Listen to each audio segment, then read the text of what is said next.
오늘의 말씀은 요한복음 1장 19절로 28절 말씀입니다. 요한복음 1장 19절로 28절 말씀입니다. 한 절씩 교독하신 후 마지막 절은 다 함께 합독하시겠습니다. 신약성경 142페이지입니다. 유대인들이 예루살렘에서 제사장들과 레위인들을 요한에게 보내어 내가 누구냐 물을 때 요한의 증거가 이러하니라. 요한이 드러내어 말하고 숨기지 아니하니 드러내어 하는 말이 나는 그리스도가 아니라 한데, 또 묻되 그러면 무엇 내가 엘리야냐 가로되 나는 아니라. 또 묻되 내가 그 선지자냐 대답하되 아니라. 또 말하되 누구냐 우리를 보낸 이들에게 대답하게 하라. 너는 내게 대하여 무엇이라 하느냐. 가로되 나는 선지자 이사야의 말과 같이 주의 길 곧게 하라고 광야에서 외치는 자의 소리로라 하니라. 저희는 바리새인들에게서 보낸 자라. 또 물어 가로되 내가 만일 그리스도도 아니요 엘리야도 아니요 그 선지자도 아닐진데 어찌하여 세례를 주느냐. 요한이 대답하되 나는 물로 세례를 주거니와 너희 가운데 너희가 알지 못하는 한 사람이 섰으니 곧 내 뒤에 오시는 그이라. 나는 그의 신들매 풀기도 감당치 못하겠노라 하더라. 이 일을 요한의 세례 주던 곳 요단강 건너편 베나니에서 된 일이니라. 아멘. 이제 목사님 나오셔서 요한복음 강의 6번째 시간 나는 그리스도가 아니라는 말씀으로 증거해 주시겠습니다. 오늘날은 실로 PR의 시대가 아닌가 그런 생각을 합니다. PR, 영어로 Public Relation. 대중의 관계를 어떻게 잘할 것이냐, 대중들에게 나를 어떻게 드러내어 보일 것이냐에 중요한 시대가 되고 있죠. 그래서 SNS나 페이스북이나 트위터나 각종 매체를 통해서 사업가들이나 사람들은 자기 자신을 드러내고 또 자기 자신의 사업의 물품들을 올리고 그렇게 해서 장사를 하기도 하고 또 소통의 수단으로 사용하기도 하고 자기 자신을 사람들 앞에 알리는 수단으로 사용을 합니다. 시대만 바뀌었을 뿐이지 오고 오는 모든 시대와 지나간 모든 시대 역시 사실상 자기 PR의 시대였습니다. 계시록에 나타나는 7교회 가운데 하나가 자기 PR을 아주 잘했던 그런 교회가 하나 있습니다. 그 교회 안에 교인들은 자랑을 너무너무나 좋아했던 교인들이었어요. 그 교회가 어떤 교회였습니까? 바로 라오디게아 교회였죠. 요한계시록 3장 14절에 보면 사도 요한이 환상을 보면서 라오디게아 교회의 죄악상을 비판하는데 그 중에 하나가 바로 이것입니다. 나는 부자라. 나는 부요하여 부족할 것이 없다. 라고 자랑한 것이 바로 라오디게아 교인들의 모습이었고 그것을 사도 요한은 너희들이 실상 자랑하고 부자다, 부유하다, 우리는 아무것도 부족할 게 없다라고 하지만 너희들은 가난하다, 너희들은 다 썩었다, 너희들은 다 부패했다라고 신랄하게 지적하며 너희들이 어디서 떨어진 것을 주의 깊게 생각하고 회개하라, 돌아오라고 권면하고 있습니다. 사실 라오디게아 교회 교인들만큼 자기 교회를, 자기 자신을 자랑한 그런 교회가 없습니다. PR의 극치라고 할 수 있죠. 여러분, 교회를 자랑하는 것만큼 좋은 일이 또 어디에 있겠습니까? 많은 사실 우리가 자랑해야 할 것은 교회라기보다 조직이라기보다 사실 엄밀히 말하면 우리가 자랑해야 할 분은 예수 그리스도 한 분이십니다. 지금 우리가 요한복음을 살펴보고 있는데 요한복음의 전 주제, 사도 요한이 지금 끊임없이 우리에게 교훈하고 있는 바가 바로 이 한 가지입니다. 예수 그리스도, 그분의 영광, 그분의 진리, 그분의 은혜를 좀 제발 경험해라, 배워라, 깨달아라. 그저 교회당만 왔다 갔다 하지 말고 그리스도의 영광의 깊이와 높이를 참여하라고 말씀하고 있는 것이죠. 마가복음 1장 5절, 요한복음 또 1장 35절에 보면요, 사실 세례 요한만큼 큰 자가 없었습니다. 세례 요한만큼 유명한 자가 없었습니다. 세례 요한만큼 자기를 과시할 것이 많은 사람이 지상에 또 누가 있을까요? 사도 바울? 사도 바울을 제외한다면 세례 요한에 피척할 만한 남자는 지구상에 없었을 것입니다. 세례 요한의 명성이 얼마나 자자했든지 여러분이 마태복음, 마가복음, 누가복음을 면밀하게 읽어보면 특히 오늘 요한복음 1장 25절에도 보면 사람들이 세례 요한을 어떻게 생각했느냐 하면 그리스도다라고 생각할 정도였어요.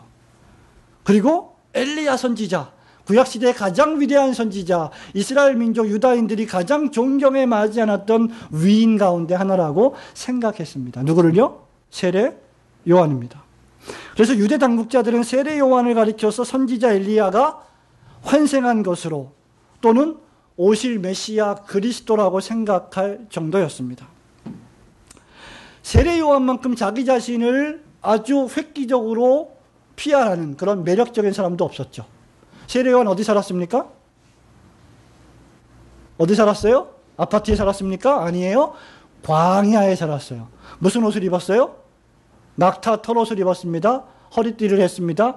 그가 먹었던 주식이 무엇입니까? 야생 벌꿀, 뭐 맛있는 벌꿀이 아니라 못 먹는 씁쓸한 벌꿀. 그런 거 먹고 약대 털옷을 입고 가죽띠를 하고 광야에서 회개하라! 라고 외쳤는데 그게 얼마나 매력적이었든지 수많은 사람들이 세례 요한에게 몰려들었습니다. 이야, 광야에 예루살렘에는 없던, 유대 종교에는 없던, 야, 이 형식적인 종교에는 없던 진정한 종교인이 있다. 진정한 설교자가 있다. 정말 저의 설교는 엄청난 설교다라고 생각했던 사람이 바로 누굽니까?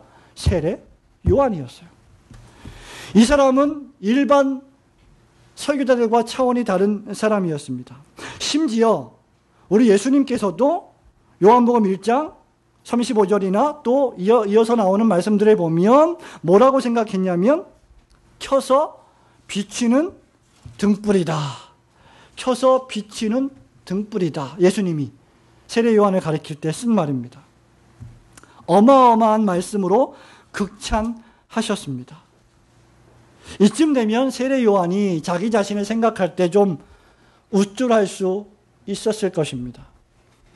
아마 그렇지 않습니까? 사람들이 막 때로 몰려와서 세례를 받으려고 하고 세례 요한 당신의 제자가 되겠습니다. 당신으로부터 성경을 배우겠습니다. 제가 당신으로부터 개혁신학을 배우겠습니다. 말씀을 배우겠습니다.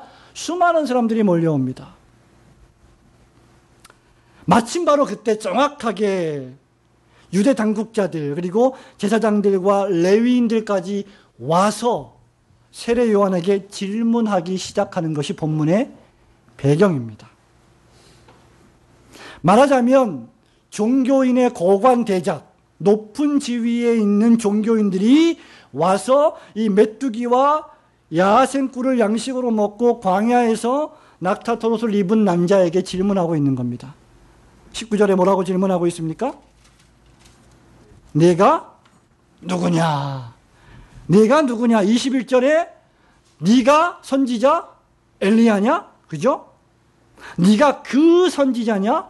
구약 성경 말라기에 마지막으로 예언한 엘리야가 다시 너희들에게 환생할 것이다, 나타날 것이다 라고 하는 그 선지자, 중간기의 침묵을 깨고 드디어 이스라엘에게 참된 하나님의 말씀을 설교해 줄 그 선지자냐? 라고 물었습니다. 22절에 또 뭐라고 묻습니까? 너는 너에 대하여 무엇이라 하느냐? 묻습니다. 여러분, 이쯤 되면 어디서 많이 듣던 말씀을 여러분이 떠올리셔야 하는데 마태복음 16장 13절에 가이사랴 빌립보에 들어갔을 때 예수님이 제자들에게 질문하기 시작합니다. 사람들이 인자를 누구라 하느냐? 그때 뭐라 그랬어요? 사람들이 예수님을 가리켜서 세례 요한이라고 합니다. 엘리야라고 합니다. 위대한 선지자 가운데 하나라고 합니다. 그랬더니 예수님 뭐라고 질문하십니까? 또 그러면 너희는 나를 누구라 하느냐라고 질문을 하셨습니다. 예수님께서 유사한 질문을 하신 거죠. 이것은 예수님에 대한 제자들의 믿음을 질문하시는 것입니다. 그런데 지금 우리가 살펴보고 있는 요한복음 본문에는 누구에 대한 질문입니까? 예수님이 아니라 세례 요한 자신에 대한 질문이에요. 우리 교회를 다니는 신자들이 가장 마음에 새겨야 될 것 가운데 하나가 예수님을 어떻게 생각하느냐입니다. 너무너무 중요하죠. 똑같이 예수님을 믿는다고 하지만 어떤 사람은 예수님을 진짜 자신의 구세주로 믿는데 어떤 사람은 자신의 삶을 조금 도와줄 알라딘의 마술 램프처럼 생각하는 사람들도 있기 때문에 예수님이 누구신가에 대한 나의 생각이 대단히 중요합니다. 그와 동시에 중요한 것이 무엇입니까? 신자에게 나는 나 자신을 대하여 누구라고 생각하느냐. 여러분 그런 질문 해본 적 있어요? 여러분에게 한번 질문해 보세요. 지민아, 박지민아, 우지민아, 우리 교회 지민이 둘이 있는데 지민아 너는 너를 누구라고 생각하니? 그럼 그 질문을 지금 하고 있는 거예요. 레위인들이, 종교인들이. 장로님은 장로님을 누구라고 생각합니까? 스스로에게 지금 질문을 하고 있는 겁니다. 얼마나 절호의 찬스입니까? 사람들이 구름대같이 몰려와서 자신에게 세례를 받습니다. 자신의 말씀을 배우려고 합니다. 사람들이 엘리야냐 예레미야냐 질문합니다. 마침 종교당국자들이 높은 사람들까지 와서 질문하기 시작합니다. 세례 요한은 자기를 피할할 수 있는 절호의 찬스예요. 자기를 높일 수 있는 절호의 기회를 만났습니다. 이 질문에 대한 대답이 바로 오늘 요한복음 강의 6번째 시간의 제목입니다. 그 제목이 뭐예요? 나는 그리스도가 아니라. 나는 그리스도가 아니라는 제목으로 본문 말씀을 통해서 세 가지 교훈을 받고자 합니다. 여러분들이 요한복음 강의를 오늘 처음 들으시는 분이 몇 분 계신데 유튜브에 가셔서 또는 교회 홈페이지에 가셔서 첫 번째부터 5번째까지의 설교를 꼭 들으셔야 합니다. 그리고 이 설교를 들으셔야 계속해서 연결이 될 것입니다. 나는 그리스도가 아니라 첫 번째, 그리스도인은 그리스도가 아닌 것을 분명히 해야 합니다. 19절부터 20절 말씀을 함께 읽습니다. 19절 시작. 유대인들이 예루살렘에서 제사장들과 레위인들을 요한에게 보내어 내가 누구냐 물을 때에 요한의 증거가 이러하니라. 요한이 드러내어 말하고 숨기지 아니하니 드러내어 하는 말이 나는 그리스도가 아니라 한데. 성도 여러분, 세례 요한이 누구입니까? 선지자 사가랴의 아들, 마지막 말라기 선지자 이후에 중간기의 침묵을 깨고 혜성같이 등장한 위대한 설교자, 위대한 선지자 세례 요한, 하나님께로부터 보내심을 받은 자. 요한복음 1장 1절부터 쭉 우리가 살펴보았을 때 세례 요한은 누구라고 했어요? 이 빛에 대하여 증거하러 왔다. 사도 요한과 세례 요한 모두가 다 이 빛이 아니라 이 빛에 대하여 증거하러 온 자들이다 라고 했습니다. 뿐만 아니라 이 세례 요한의 별명 가운데 하나가 뭐냐면 여자가 낳은 아들 가운데, 즉 남자 가운데 어떤 사람? 가장 큰 사람, 가장 위대한 사람이었습니다. 광야에서 낙타털옷을 입고 메뚜기를 먹으며 거친 땅에서 살았다고 해서 그를 무식하다거나 그를 세련되지 못했다고 비하할 수 없습니다. 세례 요한이야말로 그 시대가 나니 하나님께서 보내신 가장 위대한 신약시대의 인물 가운데 하나이기 때문입니다. 예수님조차 그에 대한 평가가 무엇이었습니까? 요한복음 5장을 가보세요. 5장 35절 함께 읽습니다. 시작. 요한은 켜서 비추는 등불이라 너희가 일시 그 빛에 즐거이 있기를 원하였거니와. 아까 말씀드렸다시피 요한은 신약시대의 백성들을 위하여 켜있는 등불이다. 램프일 뿐만 아니라 라이트였다. 비치기도 하고 램프였기도 했다. 켜서 비추는 등불이었다. 그 정도로 예수님이 세례 요한을 높이 평가했습니다. 모든 유대 종교가 형식의 나락으로 떨어져 종교인들만을 양성할 때 요한은 진정한 신앙의 불꽃을 보여주었던 인물입니다. 경건의 모양은 있지만 경건의 능력은 완전히 상실해버린 그 당시에 형식적인 종교를 탈피해서 요한은 진정한 하나님의 말씀의 능력, 진정한 세례의 능력을 성도들에게 경험시켰고 주님의 길을 예비했습니다. 수많은 사람들이 그를 따랐고 수많은 사람들이 그에게로 가서 세례를 받았습니다. 이쯤 되면 세례 요한의 어깨가 좀 올라가지 않겠습니까? 만약에 여러분들이 세례 요한이라고 하면 여러분들도 모르게 어깨가 아마 올라갔을 것입니다. 목사님, 저는 절대로 그럴 사람이 아닙니다. 저는요, 개혁신앙을 배웠고요. 저는요, 지금까지 20년, 30년 겸손하게 천만의 말씀, 만만의 콩떡. 우리의 마음속에 전혀 믿지 못할 것 가운데 하나가 무엇입니까? 타락한 우리의 본성이에요. 자꾸 자신을 높이려고 하는 본성. 자꾸 자신을 자랑하려고 하는 본성. 그래서 20절에 보면요, 요한이 자신만만하게 말합니다. 1장 20절에. 요한이 어떻게 말했어요? 드러내어 말하고 어떻게 했어요? 숨기지 아니했어요. 무슨 말입니까? 아주 당당하게 오픈해서 공개적으로 말하기 시작합니다. 거침이 없었어요. 이쯤 되면 세례 요한의 입에서 내가 그리스도다 이런 말이 나와야 맞는데 세례 요한이 뜻밖의 뭐라고 고백합니까? 그리스도가 아니야. 여러분, 이겁니다. 그는 드러내어 말하기를 나를 보라. 야, 내가 the Christ, 내가 그리스도다, 내가 메시아다, 나에게 와야 된다, 나에게 와서 배워야 한다, 나에게 와서 구원을 받아야 한다. 그렇게 말하지 않았어요. 그는 그리스도를 드러냈습니다. 나는 그리스도가 아니다. 요한은 교만해질 수 있는 사단의 유혹에 넘어가지 않았습니다. 자신을 높이려는 유혹 말이죠. 실상 의문의 여지 없이 본문의 주인공이 누구입니까? 지금 우리가 1장 1절부터 18절 말씀을 지난주에 살펴보았잖아요. 선재하신 그리스도, 하늘에 계신 그리스도, 모든 자보다 먼저 나신 그리스도, 위대하신 그리스도를 배웠는데 지금 본문의 주인공은 그리스도가 아니에요. 어떤 의미에서? 누가 본문의 주인공이에요? 세례 요한이 중심 내용입니다. 여기서 주제를 따지면 누가 주제예요? 세례 요한이에요. 근데 세례 요한은 정작 뭐라고 말합니까? 나는 그리스도가 아니라. 나는 주인공이 아니다. 쉽게 말하면 나는 이 책의 주역이 아니다. 이 책의 중심 주제가 아니다. 나라고 하는 사람은 이 책의 조연에 불과하다. 그 말입니다. 실상 본문은 예수 그리스도에 대한 세례 요한의 증언이죠.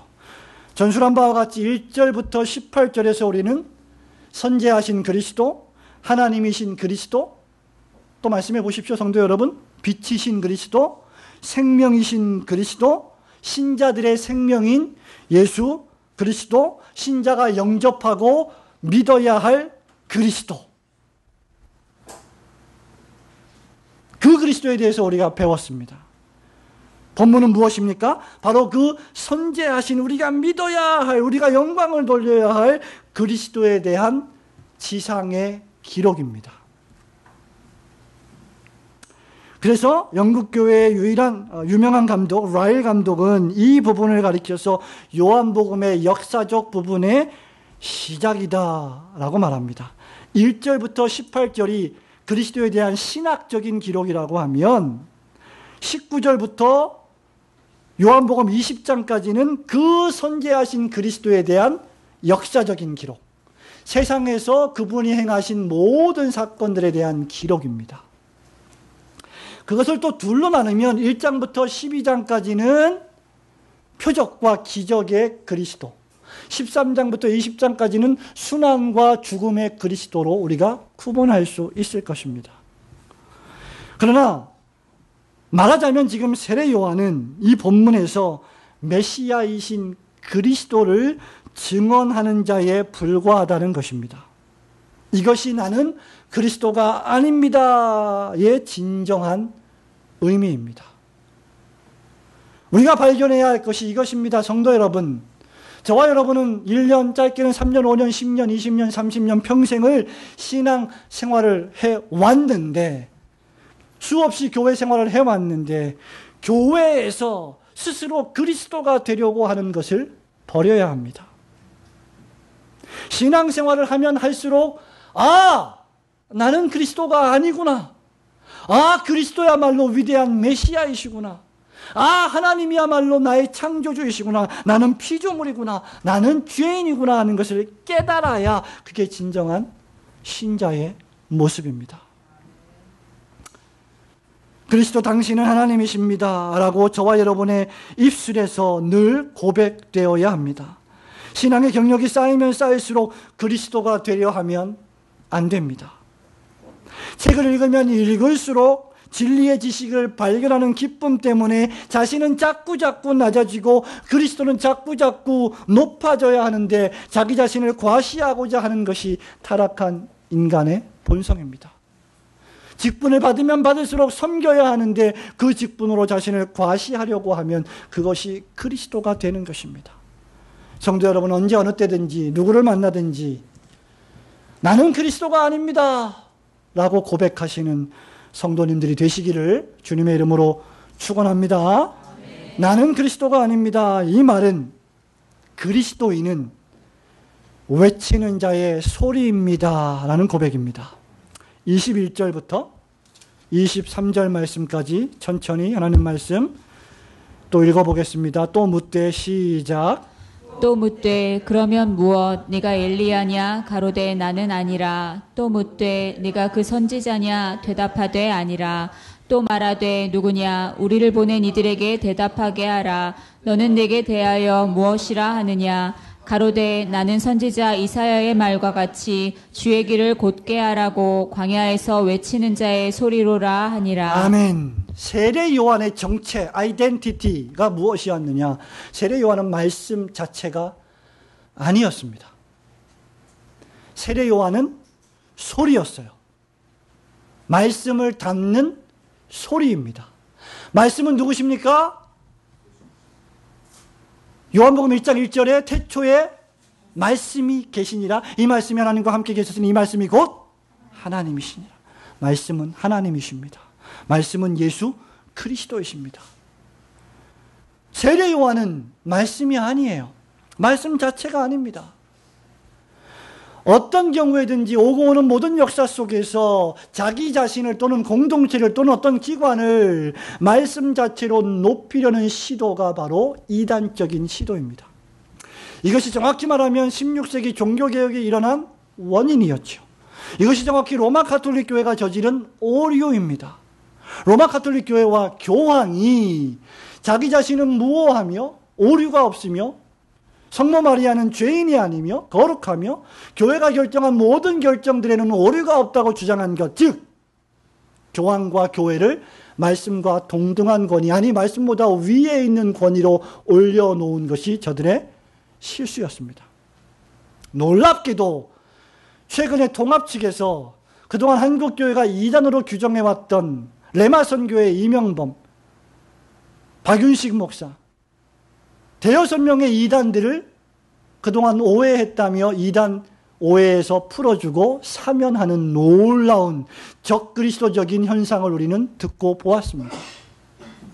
이것이 정확히 이단들이 저지르는 실수입니다. 박유신 목사가 정확히 말하는 것이 무엇입니까? 내가 하나님이다. 내가 하나님의 말씀이다라고 주장하는 것이었어요. 그래서 한국교회 모든 교회들, 특히 장로교회들이 그를 이단으로 규정했습니다. 왜? 자신의 말과 하나님의 말씀을 동등한 권위에 놓았기 때문입니다.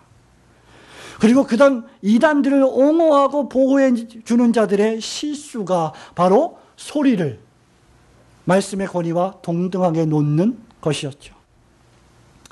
성도 여러분, 저와 여러분들도 신앙생활을 해나가면서 이런 위험과 유혹에 노출될 수 있음을 늘 점검해야 합니다. 오늘 점심 식사를 하다가 우리 남전도 회원들과 함께 식사하다가 아주 재미있는 우스갯소리를 했습니다. 어떤 분이 교회를 나가다가 하이힐 구두를 신고 나갔는데 신고 나가다가 어디에 걸려서 하이힐 구두가 부러졌습니다. 아, 교회를 나가지 말라는 하나님의 사인이구나. 그렇게 생각했다. 그래서 교회를 안 나갔다. 뭐 그런 말을 우스갯소리로. 하나님께서 뭐가 답답해서 하이힐을 부러뜨려가지고 교회를 집이나 안 나오게 하시겠어요? 그런 경우는 없습니다. 그런 계시가 없는 거예요. 하나님이 그렇게 계시를 하시지 않습니다. 2014년도에 하나님의 뜻이 무엇인가를 우리는 12주 동안 금요 기도회 때 살펴보았죠. 유튜브 홈페이지에 다 있습니다. 살펴보시기 바랍니다. 주를 위해 내가 이만큼 봉사했다. 나는 이만큼 탁월하다. 나의 신앙의 지식은 너의 신앙의 지식보다 좀 더 생각보다 많이 높다. 제가 늘 이야기하죠. 어린 아이에게서부터 배워야 한다. 어린 아이에게로라도, 우리 화린이에게라도 우리는 뭔가 배울 게 있다는 겁니다. 우리 예수님은 어린아이가 내게 오는 것을 금하지 말라. 제자들 뭐라 그랬어요? 얘들은 가라. 그것이 우리가 직면하는 유혹입니다. 바리새인과 그 당시의 종교인들이 어떤 유혹에 빠졌습니까? 나는 죄인 세리와 같지 않습니다, 하나님. 저는 일에 꼭 한 번씩 금식하고요. 하루에 3번씩 기도하고요. 박하와 회양과 근처의 11조를 끊임없이 드리고요. 네, 너무너무 잘하는 것입니다. 그런데 그의 가장 치명적인 문제가 무엇이었습니까? 자기 자신을 다른 사람과 비교한 것이죠. 적어도 저와 여러분이 신앙을 비교하려면 누구와 해야 돼요? 사도 바울 정도는 돼야 되지 않겠어요? 예수님 정도는 돼야 되지 않겠어요? 저나 여러분이나 저나 50보, 100보입니다. 저와 여러분은 죄인 세리와 같이 살지 않되 죄인 세리와 같은 마음을 가져야 합니다. 저와 여러분 바리새인과 종교인들처럼 모든 종교적인 의무를 다 하되 나는 죄인으로서이다 라고 고백해야 됩니다. 바리새인들 욕하지 마세요. 바리새인보다 못한 사람들이 얼마나 많이 있습니까? 우리 주변에. 바리새인의 의무도 다하지 않고 그렇다고 죄인 세리와 같이 자기 자신을 통회하고 자복하지도 않는 사람들이 우리 주변에 얼마나 많습니까? 여러분, 그런 마음을 가지면 교만할 수가 없어요. 우리 청년대학부 친구들과 함께 구원의 5대 교리에 대해서 공부를 하고 있는데 오늘 자기들끼리 한 30분 동안 열심히 토론을 하고 왔습니다. 첫 번째 교리인 인간의 전적 타락에 대해서 공부하고 들어와서 제가 이제 점검하고 질문하는데 우리 친구들이 시급한 두 가지 질문이 있다고 했습니다. 그 질문 가운데 하나가 개혁신앙이 뭐냐 물어봤더니 개혁신앙은 고치는 신앙이다. 계속해서 말씀을 기준으로 자기 자신의 신앙의 상태를 점검하고 혹 발생할지도 모르는 또 발생하고 있었던 우리가 느끼지 못했지만 말씀으로 비추어 보니 이거 잘못됐구나. 고쳐나가는 게 개혁신앙이다. 제가 강단에서 개혁주의 별로 얘기 안 하잖아요. 어쩌다 한 번씩 하죠. 왜? 개혁신앙이라는 것은 강단에서 하는 게 아니에요. 여러분이 삶에서 해야 되는 겁니다. 그러면서 하는 얘기가 뭐냐면 그러면 개혁신앙인들은 교만할 수 있냐 없냐 그랬더니 우리 영진이가 담대하게 교만할 수 있습니다. 왜 교만할 수 있는데 저한테 대답을 잘못하면 계속 끊임없이 제가 질문을 합니다. 왜 교만할 수 있는데 그러니까 고쳤으니까. 맞죠? 고쳤잖아요. 바르게 됐잖아. 그러면 어떻게 할 수 있어요? 고쳤으니까 옳잖아. 그러니까 우쭐할 수 있는 거예요. 우리는 고쳤어. 교만할 수 있는 거예요, 한편으로.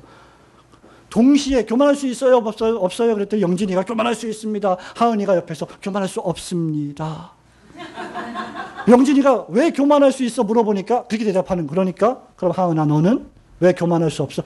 아니 영진이 말을 듣고 보니까 교만할 수 있겠는데요? 얼마나 웃겼는지 청대학부 공부는 대단히 웃겨요. 한번 부모 참관 수업을 한번 해야 되겠어 언젠가는. 또 너 처음에는 교만할 수 없다고 하지 않았냐 물어보니까 대답을 하기를 설명을 하는데 뭔 말인지 모르게 대답을 하는 거예요. 그래서 제가 설명을 또 잘 해줬죠. 뭐라고 설명했냐. 교만할 수 없는데 왜 교만할 수 없냐. 개혁신앙이라는 건 끊임없이 고쳐나가야 되는데 고쳐나가야 된다는 것은 무엇을 전제하느냐. 과거에 우리의 신앙이 오류가 있었다는 것을 전제하기 때문이다. 어디서 어떻게 신앙생활을 했든지 관계없이 우리는 잘못됐을 수 있고 잘못되어 갈 수도 있고 앞으로도 잘못될 수 있기 때문에 그래서 우리는 교만할 수가 없다. 고쳤다고 해도 또 우리는 계속 성경을 기준으로 고쳐나가야 된다. 그러니까 영진이가 교만할 수 없겠네요. 이렇게 대답을 했습니다. 성도 여러분, 세리의 마음을 가지면 결코 교만할 수 없습니다. 더욱이 그런 마음을 가지면 내가 그리스도입니다 라고 할 수가 없습니다.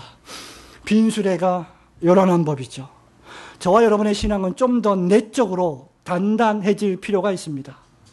다른 사람을 판단하고 정죄하기 앞서서 내 마음의 상태를 민감하게 조사하고 또 말씀 앞에 엎드리고 또 조사하고 또 검사해서 고쳐 나가야 합니다. 그렇지 않은 사람은 다른 사람들만 눈에 보이게 될 것입니다. 그럼에도 불구하고 세례 요한은 말씀을 전달하는 소리였어요. 세례 요한의 말씀을 전달하는 소리였다고 해서 단순히 도구였다고 해서 세례 요한을 깎아내릴 필요는 절대 없습니다.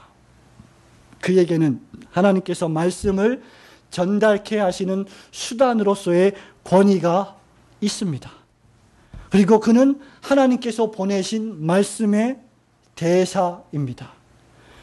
그럼에도 불구하고 바울의 표현대로 하자면 소리는 하나님 앞에서 아무것도 아닙니다. 이 소리는 조직교회에서 여러분에게 권위를 부여하고 때때로는 책망하며 권위를 행사할 수 있지만 하나님 앞에서는 아무것도 아니라는 것이죠. 저와 여러분은 이것을 잘 생각할 줄 알아야 합니다. 그래야 목사와 장로를 정당하게 존중하고 말씀에 있는 대로 존경할 수 있으며 또 정당하게 그리스도만큼 높이지 않을 수 있는 것입니다. 고린도전서 3장 6절부터 9절에 보면 바울이 뭐라고 말합니까? 말도 많고 탈도 많고 맨날 치고받고 싸우고 파당을 저질러서 나는 바울파, 나는 아볼로파, 나는 베드로파, 나는 그리스도파 신앙의 엘리트주의라고 막 싸우지 않았어요? 교회가 4분 5열 됐습니다.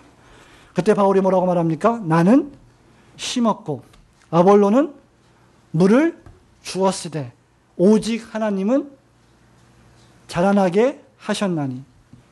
그런즉 심는 이나 물 주는 이가 일반이로되 또는 아무것도 아니로되 오직 자라나게 하시는 하나님 뿐이니라. 심는 이와 물 주는 이가 일반이나 각각 자기의 일하는 대로 자기 상을 받으리라. 우리는 하나님의 동역자들이요 너희는 하나님의 밭이요 하나님의 칩이니라. 성도 여러분, 소리인 세례 요한의 사명은 무엇입니까? 그저 말씀을 외치는 자입니다. 이사야 40장 3절에 선지자가 말하죠. 외치는 자의 소리여 이르되 너희는 광야에서 여호와의 길을 예비하라. 사막에서 우리 하나님의 대로를 평탄하게 하라. 무엇을 외쳐야 합니까? 이사야 40장 6절에 보면 말하는 자의 소리여 이르되 외치라. 대답하되 내가 무엇이라 외치리까? 선지자 이사야가. 하나님 말씀하십니다. 모든 육체는 풀이요 모든 아름다움은 그 위에 불미라. 들의 꽃과 같으니 그 다음 풀은 마르고 꽃이 시들면 여호와의 기운이 그 위에 불미라. 이 백성은 실로 풀이로다. 풀은 마르고 꽃은 시드나 우리 하나님의 말씀은 영영이 설하리라. 무슨 말입니까? 하나님만이 영원히 서시고 인간들은 피조물에 불과하다. 인간들은 다 사라진다, 죽는다, 죄인이다. 그것을 쳐서 외쳐라. 그것을 쳐서 외치는 것만이 그 백성들이 사는 유일한 길이다. 18세기에 유명한 설교자 조지 휘필드라고 하는 목사님이 계셨습니다. 비행기가 없던 시대에 배를 타고 대서양을 영국과 미국, 아메리카 대륙을 13번이나 횡단하면서 평생 동안 약 2만 번의 설교를 했던 위대한 하나님이 사용하신 설교자 조지 휘필드. 이분이 엄청난 부흥각성을 일으키니까 수많은 제자들이 그를 따랐습니다. 그 당시 같이 활동했던 인물 가운데 하나가 바로 여러분이 아시는 존 웨슬리, 찰스 웨슬리. 찰스 웨슬리는 찬송 작가로 유명하죠. 존 웨슬리 여러분 아시는 대로 감리교를 창시한 인물로 유명합니다. 그런데 감리교의 조직을 하기 이전에 조지 휘필드와 존 웨슬리가 칼빈주의 감리교 조직을 만들기 위하여 동분서주하던 때입니다. 그때 휘필드의 제자들이 휘필드 목사님한테 찾아와서 애워싸고 목사님 큰일 났습니다. 지금 존 웨슬리 쟤네들이 지금 세계는 나의 교구다라고 외치면서 온 동네방네 다니면서 감리교 교구를 조직하고 있는데 우리가 지금 이렇게 넋놓고 있으면 안 됩니다. 우리가 빨리 먼저 감리교 조직을 해야 되겠습니다. 그리고 그 감리교 조직의 장에 우리 목사님이 취임해야 됩니다. 그때 휘필드 목사님이 했던 유명한 말이 애널드 달리모어라고 하는 전기 작가에 의해서 기록이 되었어요. 큰 2권의 책입니다. 조지 휘필드의 이름은 사라지게 하고 그리스도의 이름만 영광을 받으시게 하라. 얼마나 멋진 소리입니까? 이렇게 얘기하면 성도들이 그 목사님을 멸시했겠습니까? 나는 그리스도가 아니다. 나는 그리스도를 가리키는 손가락이다. 나는 그리스도의 말씀을 선포하는 소리에 불과하다. 그것이 세례 요한의 정신입니다. 저와 여러분이 바로 이러한 정신을 가지고 외치는 자의 소리를 잘 감당하시는 성도들이 되시기를 주님의 이름으로 축원합니다. 마지막 3번째, 나는 그리스도가 아닙니다. 이 말씀은 무엇을 의미합니까? 그리스도인은 겸손한 사람임을 의미합니다. 24절로 27절 말씀을 함께 읽습니다. 시작. 저희는 바리새인들에게서 보낸 자라. 또 물어 가로되 내가 만일 그리스도도 아니요 엘리야도 아니요 그 선지자도 아닐진데 어찌하여 세례를 주느냐. 요한이 대답하되 나는 물로 세례를 주거니와 너희 가운데 너희가 알지 못하는 한 사람이 섰으니 곧 내 뒤에 오시는 그이라. 나는 그의 신들매 풀기도 감당치 못하겠노라 하더라. 아멘. 여러분들이 이 말씀을 왜 읽으시냐면, 제가 왜 여러분들에게 이 말씀을 읽으라고 하면 말씀을 읽으셔야 되기 때문입니다.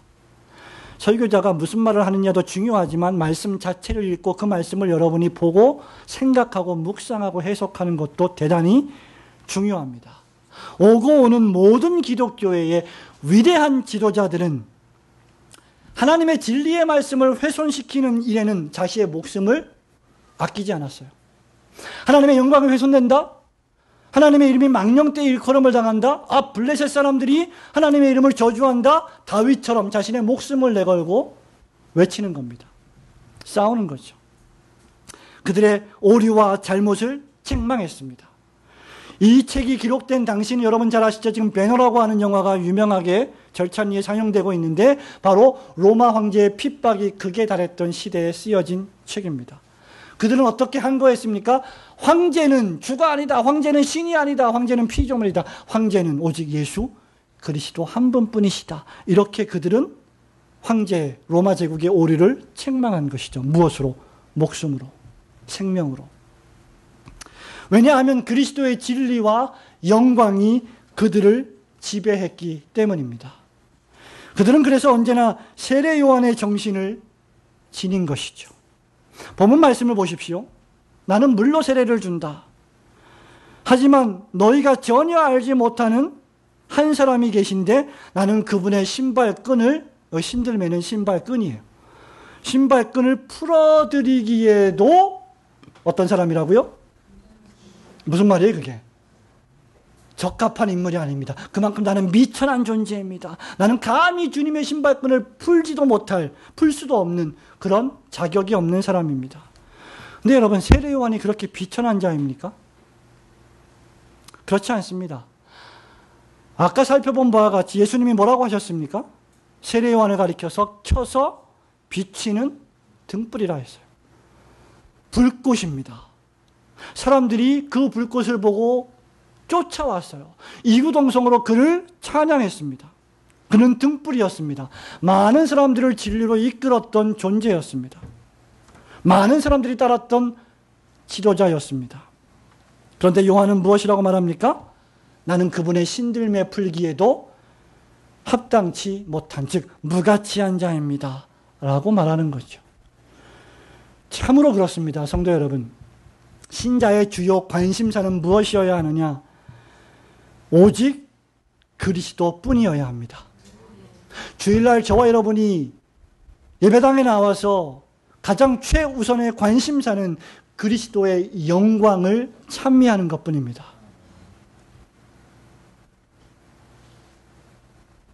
그렇다고 해서 세례 요한이 양떼들의 영적인 복주에 무관심하지는 않았습니다.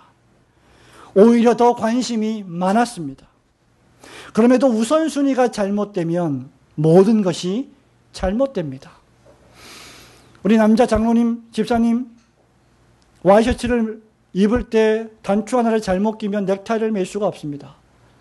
다시 다 단추를 풀어야 됩니다. 양떼를 진정으로 위하는 길은 그리스도의 영광과 그분의 진리를 보호하는 길뿐입니다. 오래전에 저는 어떤 분과 함께 대화를 나눌 기회가 있었는데 교회에 문제가 발생해서 그 문제를 가지고 대화를 나눴습니다. 근데 그분께서 저한테 하는 말 가운데 하나가 목사님, 양떼를 위해서 그냥 참으시지요. 양떼를 위해서 눈 감아 주시지요. 못 본 척 하시지요. 양떼를 위해서. 그분이 늘 하신 말은 양떼를 위해, 양떼를 위해, 양떼를 위해.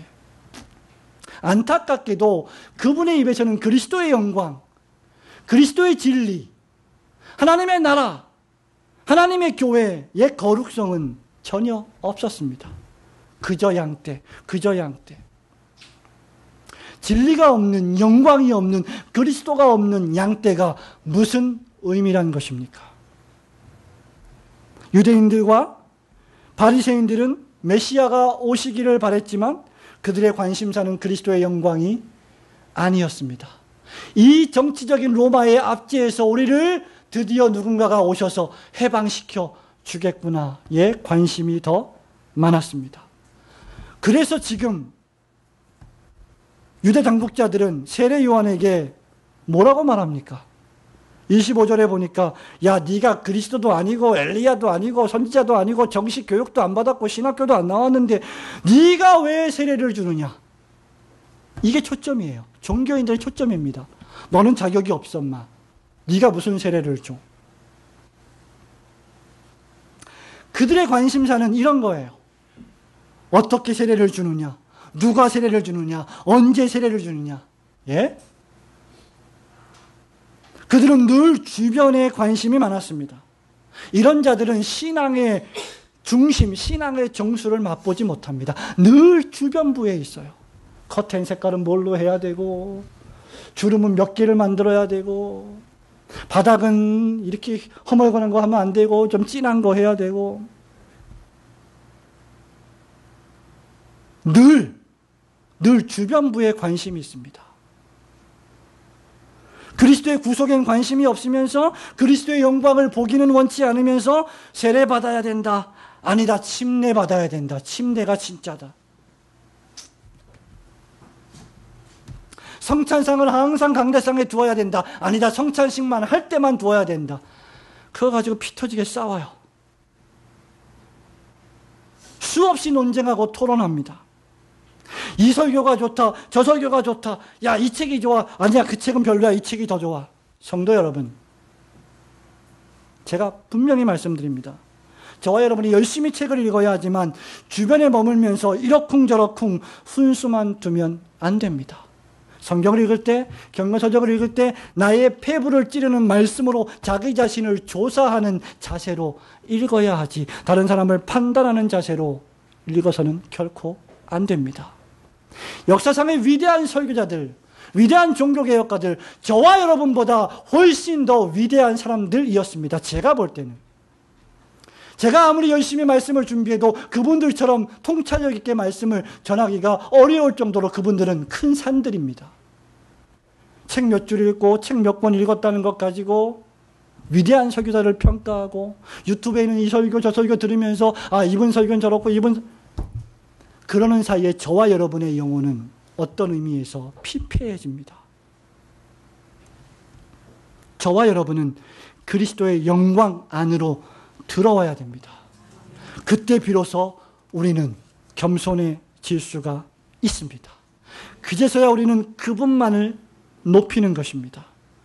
오직 하나님께 영광, 오직 하나님의 진리를 드높이는 것.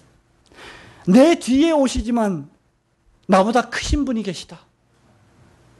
구속사적으로 볼 때 내가 먼저 올 수밖에 없었지만 그분은 나보다 훨씬 크신 분이시다. 그분의 영광, 그분의 진리, 그분의 충만한 은혜를 보호하고자 하는 열정, 그것이야말로 진정한 겸손입니다. 모든 성도가 그리스도의 진리와 그 영광을 보호하고 그 앞에 복종하려는 것이야말로 진정한 겸손이에요. 베드로 사도가요, 베드로전서 5장 5절에서 젊은 성도들에게 무엇이라고 말합니까? 한번 펼쳐볼까요? 베드로전서 5장 5절. 여기 젊은 성도들은 청년들, 대학생들을 의미하는 것이 아니라 모든 젊은 성도들, 소위 집사들을 포함한 모든 교우들을 가리키는 말이죠.